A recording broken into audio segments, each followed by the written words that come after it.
2000년의 전통, 폭군을 용납하지 않는다. 2024년 12월 대한민국 국민으로 산다는 것은 참으로 신나는 일이다. 12월 3일 늦은 밤, 윤석열은 뜬금없는 비상계엄을 선포하면서 나라 전체를 순식간에 혼란의 독간이로 만들어 놓았다. 황당하고 불쾌한 감정이 반사적으로 분출됐다. 그러다 1980년 전후 경험했던 계엄령에 쓰린 기억이 되살아오면서 일말의 두려움도 나의 감정선을 휘감았다. 계엄 선포 2시간 반 만에 국회가 계엄 해제 요구안을 채택하면서 반전의 드라마가 전개됐다. 그 짧은 시간에 국회 주변에 수천 명이 모여서 계엄 반대를 외쳤다. 국회 봉쇄 임무를 담당한 경찰은 국회의장이 담장을 넘어가는 상황을 방치하는 방식으로 계엄에 반대했다. 국회의원 체포와 격리 등의 명령을 받고 헬기를 타고 국회에 출동한 국군 특수부대원들은 유리창 한 장을 깨고 건물에 진입하는데 30분을 투입하는 방식으로 계엄령에 반기를 들었다. 그 사이에 국회의원 192명이 본회의를 열고 계엄 해제 결의안을 가결했다. 대한민국의 민주주의가 취약하다는 점도 드러났지만 대한민국 민주주의 시스템이 정상적으로 작동한다는 점도 동시에 확인된 것이다.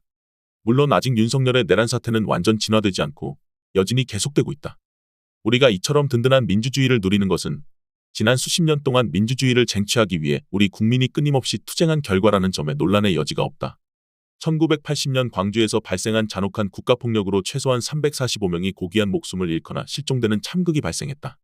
시위는 진압됐고 국민에게 총격을 가한 군부 독재자는 대통령이 됐지만 민주주의를 향한 국민의 열망까지 진압된 것은 아니었다. 우리 국민은 1987년 6월 총궐기에서 군부 독재자들로부터 자유주의와 민주주의를 보장하는 헌법 개정을 관철했다. 그렇지만 우리는 또 다른 질문에 접하게 된다. 1980년 광주 시민이나 1987년 민주화 시위대는 언제 민주주의의 수호에 대한 결의가 생긴 것일까? 자유를 바라는 인간으로서 자연스러운 행동이라고 설명하기에는 부족한 면이 있다. 다른 나라에서는 유사한 사례가 잘 나오지 않기 때문이다. 필자는 그것을 한국의 전통문화에서 중요한 축을 차지하는 민본주의에서 비롯된 것이라 생각한다. 민주주의와 민본주의는 유사하지만 차이도 명확하다. 민주주의는 국가 권력 소재에 주목하는 것으로 국민이 권력의 소유자라는 점을 강조한 것이다. 민본주의는 국민을 본위로 해서 정책을 추진한다는 기조를 강조한 것이다. 민주주의에서 민본주의는 당연하지만 군주주의에서도 민본주의가 있을 수 있다. 조선시대와 고려시대는 군주주의고 민주주의도 없었지만 민본주의는 있었다. 우리 전통문화에 민본주의가 있었기 때문에 서양에서 들어온 민주주의의 발전이 매우 빠른 시간에 이뤄진 것이다. 한국에서 민본주의는 언제 나타났을까? 삼국사기를 살펴보면 서기 53년 고구려 제5대 모본왕이 신하의 칼을 맞고 죽은 사건에 주목하게 된다. 모본왕은 성격이 포악해서 사람을 괴롭힌다는 악명을 갖고 있었다. 자리에 앉거나 누울 때 사람을 깔고 앉거나 베개로 삼아 누웠다. 밑에 깔린 사람이 조금이라도 움직이면 바로 죽였다고 한다. 인간 베개 역할을 하던 신하 두로는 죽음에 대한 두려움에 시달렸는데 주변 사람 하나가 국왕은 잔악해서 사람을 죽이니 백성의 원수라면서 죽이는 것이 맞다고 권고했다. 두로가 칼을 품고 있다가 왕을 죽였다. 신하들은 종실 중에서 신망이 높은 제사의 아들을 차기 국왕으로 추대했다. 두 번째 사례는 서기 165년에 일어났다. 제7대 차대왕도 횡포와 악정을 일삼아 백성들의 원망이 컸다. 고위 관리인 우보 고복장, 태조왕의 아들 막근 등을 죽였다. 국상인 명림답부가 신하들을 규합해서 쿠데타를 벌여 차대왕을 시해했다. 명림답부는 스스로 왕의 자리에 올라서지 않고 차대왕의 동생인 백구를 제팔 때 신대왕으로 추대했다. 서기 300년 9월 제14대 국왕인 봉상왕 축출 사건을 계기로 국왕이라고 해도 백성을 괴롭히면 죽을 수 있다는 인식이 자리를 잡았을 것이다. 백성을 위한 정책을 추진해야 한다는 민본주의가 국가 통치의 주요 원칙으로 자리를 잡았을 것으로 추정된다.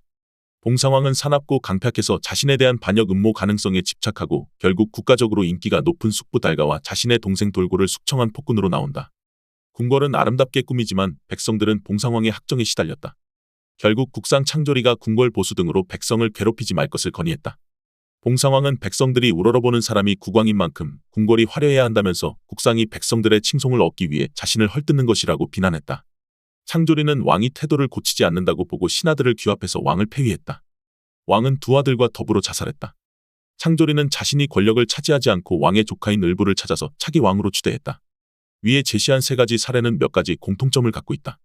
우선 왕이 백성들을 괴롭히기 때문에 제거한다는 것을 명분으로 삼았다는 것이고 신하들이 쿠데타를 일으켜 폭군을 제거하고 종실 중에서 후계자를 선정해서 차기 왕으로 옹립했다는 점이다. 고구려 역사 초기 300년 이내에 국왕 3명이 폭군이라는 이유로 신하들에게 제거되는 상황은 고구려가 북방 유목민족이나 한족 국가와 끊임없이 전쟁을 한 것과 깊은 관련이 있는 것으로 분석된다. 외적과 전쟁을 하는 상황에서 국민들이 자발적으로 전쟁에 참여하지 않으면 정권 유지가 어렵다는 점이 문제였을 것이다. 평소 백성들에게 폭정을 하게 되면 전시에 자발적 전투 참여를 기대할 수 없고 왕조 유지가 어렵기 때문에 백성들을 위한 정책을 추진한다는 인식을 제공하는 것이 중요한 것이다. 300년 봉상왕 이후 고구려에서는 폭군으로 기록된 국왕은 없다. 민본주의 전통은 고려로 이어졌다. 고려 태조 왕건의 경우 건국 초기부터 세력이 강했던 지역 호족들의 협력을 받아야 했기 때문에 강력한 왕권을 휘두르지 못했다.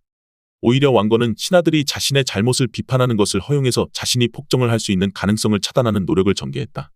고려 6대왕 성종 시기에 감찰기관인 어사대가 설치됐고 제11대 문종 시기에 중서문화성 낭사가 설치되면서 간관제도가 체계적으로 정비됐다.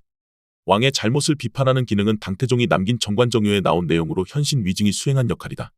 고려 초기 국왕들이 정관정요를 읽었다는 기록이 있는 만큼 당태종 교훈이 고려에서 채택된 것이다. 고려 후기에 성리학이 확산하면서 대간의 특성이 선비문화의 중심 특징으로 자리를 잡은 것으로 보인다.